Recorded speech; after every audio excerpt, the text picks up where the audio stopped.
Warahmatullahi wabarakatuh. Salam sejahtera untuk semuanya. Saya Pak Ali dari Insight Chamber. Kita sampai pada pembelajaran 5 halaman 129 ya. Untuk pembahasan yang lain bisa lihat di sini. Ini adalah playlist. Dengan menggunakan playlist maka pembahasan bisa didapatkan secara urut dan runtut. Nah, oke. Langsung saja kita bahas sekarang. Oh ya, link dari playlist ini ada di kolom deskripsi ya. Nah, itu efektif untuk laptop atau komputer. Apabila HP langsung saja masuk ke channel ya, masuk ke channel, klik aja Insight Chamber, lalu cari playlist yang bersesuaian. Nah, playlist video ini adalah kelas 6 buku tematik ya, ada 121 video di sana, pilih yang cocok. Oke. Memimpin diri sendiri saat melakukan kegiatan membutuhkan ketegasan dan keberanian. Bagaimana dengan kamu? Apa yang harus dimiliki saat memimpin diri sendiri? Ya, saat memimpin diri sendiri adalah harus ada ketegasan dan keberanian memang ya. Ya, juga niat baik ya. Niat baik dan karakter-karakter yang dimiliki pemimpin. Seperti memiliki visi dan misi yang baik, cara berpikir yang runtut ya. Nah, pagi ini ayah dan ibu sudah menunggu Benny di kamar makan. Mereka biasa sarapan bersama di pagi hari. Ayah memanggil nama Benny tetapi Benny tidak menyaut. Kemudian ibu berjalan menuju kamar Benny. Tiba-tiba di depan kamar Benny, ibu mengetuk pintu sambil berkata, "Benny, ayo kita sarapan." "Iya bu," jawab Benny. Ibu membuka pintu kamar Benny dan ibu melihat Benny sudah menggunakan seragam, tapi belum menyisir rambutnya. Benny sedang memasukkan buku-buku dan perlengkapan sekolahnya ke dalam tas. "Kamu tadi terlambat bangun, Benny?" tanya ibu. "Iya bu, tadi malam Benny mengerjakan tugas. Benny baru tidur pukul 11 lebih, jawab Benny. "Kapan bu guru memberikan tugas itu?" tanya ibu. "Sebenarnya sudah seminggu yang lalu bu," jawab Benny lirih. Jika kamu dapat memimpin dirimu sendiri, pasti pagi ini kamu tidak akan terlambat bangun, kata ibu. "Maksud ibu?" tanya Benny. "Maksud ibu, jika kamu dapat memimpin dirimu sendiri dengan mengatur waktumu dengan baik, tentu tugas itu sudah selesai dari kemarin, bukan?" kata ibu. "Iya bu, besok-besok Benny tidak akan menunda pekerjaan tugas," kata Benny. "Baiklah, tapi ibu senang kamu telah berusaha keras mengerjakan tugasmu sendiri tanpa bantuan orang lain. Ayo sekarang kita sarapan, ayah sudah menunggu," kata ibu. Nah, diskusikan dengan teman dalam kelompokmu hal-hal berikut. Pernahkah kamu mengalami kejadian seperti Benny? Pak Ali pernah. Terus terang ya, jujur pernah. Kalau kalian enggak pernah juga enggak apa-apa ya, tulis saja enggak pernah ya. Pernah. Ya. Semua orang pernah berbuat salah ya. Sikap apa yang tidak pantas ditiru dari cerita Benny di atas? Selanjutnya bacakan hasil diskusi kalian ya. Sikap yang tidak pantas ditiru, nomor 1 pernah ya, nomor 2 saya jawab di sini, sikap menunda-nunda pekerjaan ya. Menunda itu tidak bagus. Menunda-nunda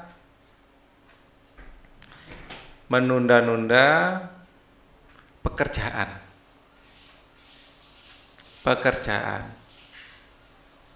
Nah, ini adalah sifat yang tidak bagus ya. Ini termasuk kemampuan untuk mengatur waktu yang masih kurang bagus ya. Sikap apa yang dapat ditiru dari cerita Benny di atas? Sikap yang bisa ditiru dari cerita Benny di atas, Benny mengerjakan tugas sendiri tanpa dibantu orang tua. Ya, Benny tidak lupa mengerjakan tugasnya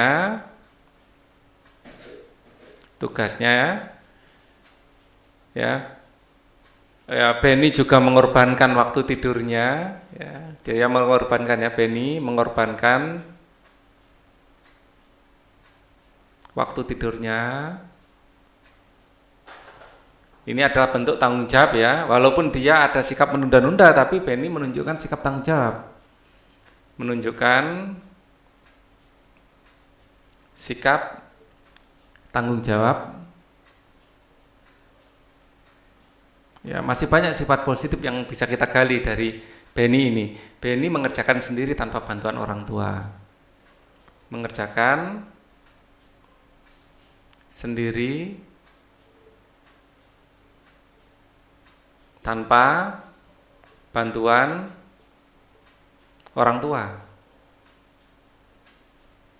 Nah, ini juga patut kita apresiasi ya. Terlihat Ibu Beni juga mengapresiasi sikap Beni, tetapi ada koreksi sikap menunda-nunda pekerjaan ya. Oke. Sikap menunda-nunda pekerjaan itu kebiasaan buruk. Kata Ibu Beni, kita harus mampu memimpin diri sendiri. Dalam memimpin diri sendiri, kita harus mampu mengatur waktu untuk melaksanakan semua hak dan kewajiban kita. Ya, mengatur waktu kata kuncinya. Ya kan?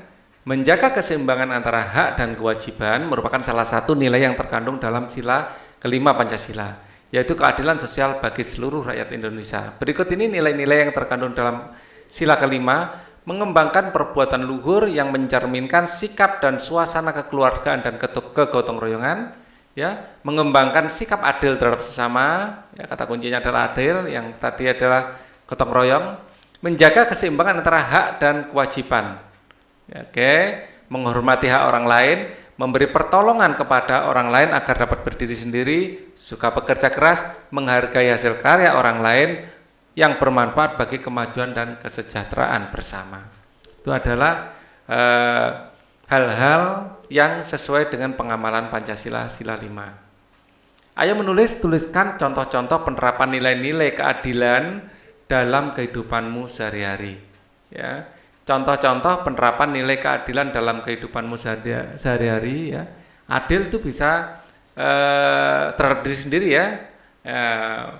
Beristirahat dengan cukup itu, istirahat dengan cukup ya, itu termasuk keadilan, adil terhadap diri sendiri ya. Istirahat dengan cukup,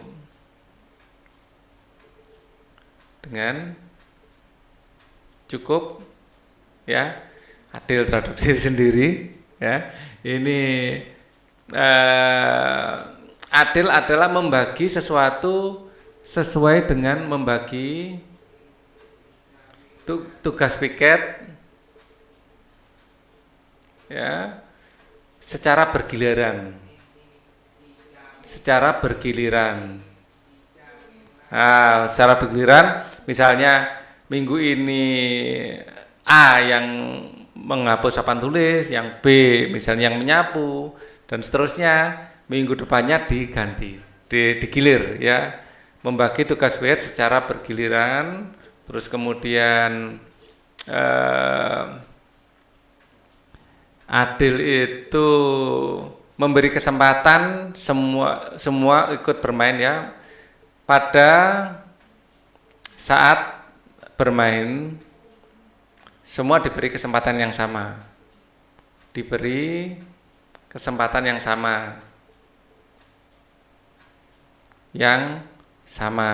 Ini adil juga misalnya bergantian main PlayStation misalnya ya. Ayo semua 10 menitan gitu. Setelah 10 menit ganti, atau setelah mati ganti, itu adil. Ya, misal ya saat bermain PS bersama secara PlayStation ya, PS itu ya, bergantian. Nah, ini adil juga, bergantian. Ya, membagi makanan dengan besar yang sama. Membagi makanan dengan porsi yang sama. Nah, ini adil ya. Tuliskan pendapatmu mengenai pelaksanaan keadilan di lingkungan sekitarmu. Pelaksanaan keadilan. Jadi kalau di lingkungan sekitar Pak Ali cukup bagus ya. Misalnya setiap warga membayar iuran dengan jumlah yang sama, membayar iuran dengan jumlah yang sama. Ya. Nah, ini adil, nggak ada yang lebih besar atau yang lebih kecil. Ya, semua warga mendapat kewajiban yang sama dalam menjaga keamanan. Setiap warga mendapat ya beban yang sama ya dalam menjaga keamanan misalnya. Nah, gitu. Kalau yang di rumah siang ya menjaga keamanan siang hari. Mungkin kalau yang siang bekerja ya menjaga lingkungan sore hari ya. Ada juga yang sukanya begadang. Ada kan bapak-bapak yang suka begadang itu menjaga malam hari. Jadi selalu terjaga lingkungan. Ya. Ya, pada pembelajaran 2 kamu telah membuat perkiraan tentang menghadapi masa pubertas. Sekarang presentasikan hasil karyamu di depan teman-teman, bapak atau ibu guru, lakukan secara bergantian. Berikan apresiasi kepada temanmu yang sedang mempresentasikannya. Ya, menghadapi masa pubertas ini sudah kita bahas di video sebelumnya. Hari ini kamu akan berpidato dengan menggunakan teks pidato yang sudah kamu buat. Kamu akan mempraktikkan nilai-nilai kepemimpinan karena kamu akan memimpin 10 orang teman kelasmu.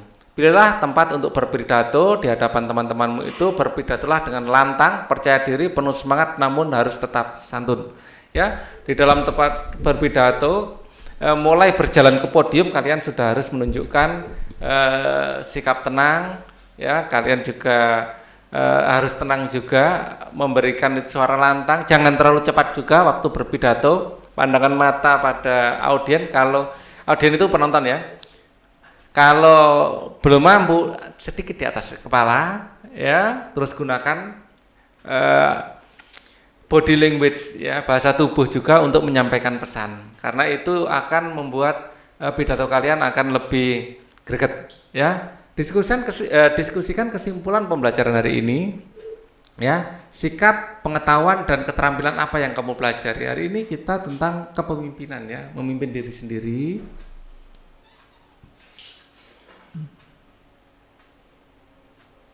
Ya, sikap, pengetahuan tentang keterampilan yang kamu pelajari, kita ini harus mampu mengatur waktu. Yang kita pelajari harus mampu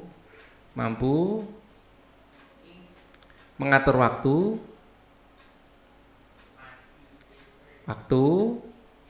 disiplin, ya. Setelah itu juga ini ya, penyakit banyak orang ini, termasuk kadang-kadang Pak Ali juga masih kena penyakit ini sampai sekarang pun, menunda-nunda pekerjaan.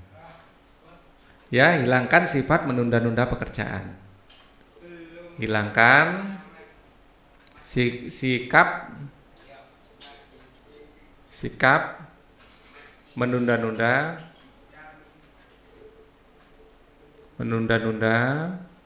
pekerjaan. Ya, pekerjaan.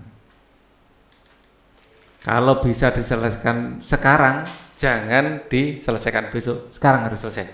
Gitu ya. Besok mikirkan yang lain. Bersama orang tuamu, tuliskan sikap-sikapmu dalam menghadapi masa pubertas. Tuliskan hasil diskusimu untuk diserahkan kepada bapak atau ibu guru. Sekarang terakhir pembelajaran 6 ya. Apakah kamu seorang pemimpin yang baik? Bagaimana kamu tahu apa yang harus dilakukan untuk mengetahui apakah kita sudah memimpin dengan baik? Ya. Pemimpin yang baik adalah seorang yang dapat menilai dirinya sendiri. Kamu dapat melakukannya agar kamu lebih baik. Setelah berpidato di hadapan temanmu, kini saatnya kamu menuliskan pengalaman berpidato. Tuliskan tulisanmu untuk memuat hal-hal berikut. Isi pidato bagaimana? Nah, ini saya saran ya, minta seorang teman untuk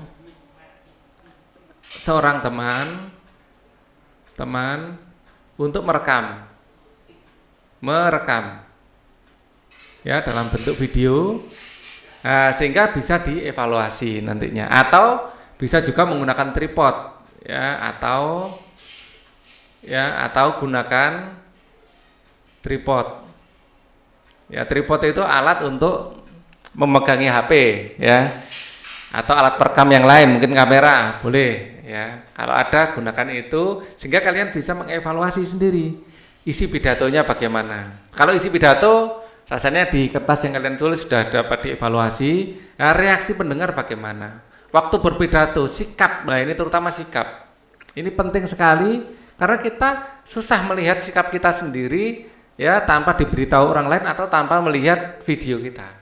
Ya, jadi penting bagaimana bahasa tubuh kita, sikap kita, ya mimik kita. Nah, untuk selalu kita evaluasi sehingga kita selalu tampil lebih baik dari waktu ke waktu.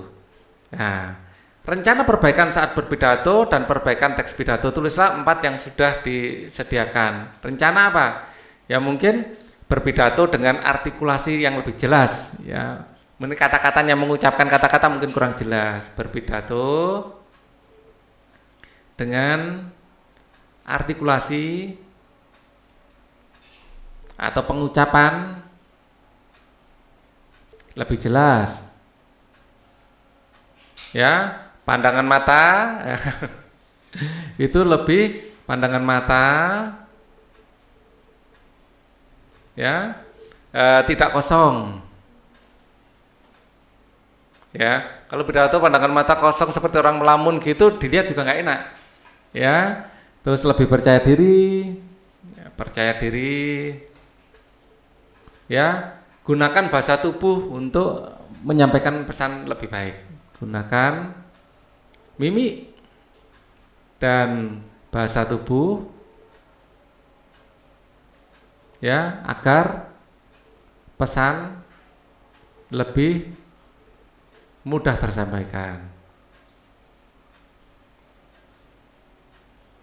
Ya, misalnya cuman gini, teman-teman, kita tahu bahwa koperasi itu penting dan cocok, sehingga marilah kita ramaikan koperasi sekolah kita. Beda dengan teman-teman, kita tahu bahwa koperasi itu adalah sistem yang cocok di negara kita. Nah, ini sesuai dengan yang disampaikan oleh Bapak Koperasi kita, yaitu Bapak Dr. Andes Muhammad Hatta. Beliau ini adalah sang proklamator yang menemani IR Soekarno waktu membacakan proklamasi. Wah, kan beda rasanya sudah ya. Jadi marilah kita bersama-sama, ya, meramaikan koperasi sekolah kita. Nah, beda dengan marilah kita bersama-sama meramaikan, beda. Jadi bahasa tubuh itu perlu kalian lihat di kamera. Nah, kemudian pada pembelajaran 4 kamu telah membuat patung dari bahan lunak. Sekarang tunjukkan hasil karyamu dan jelaskan kepada teman-teman sekelas serta bapak atau ibu guru. Jelaskan alat, bahan, dan cara membuat patungmu tersebut. Jelaskan pula alasanmu membuat patung tersebut. Ya, lakukan bergantian dengan teman. Ya, berikan apresiasi setelah temanmu mempresentasikan karya patungnya. Untuk evaluasi, ya, kita akan kerjakan di video selanjutnya. Video ini cukup dulu. Thank you for watching. Wassalamualaikum warahmatullahi wabarakatuh.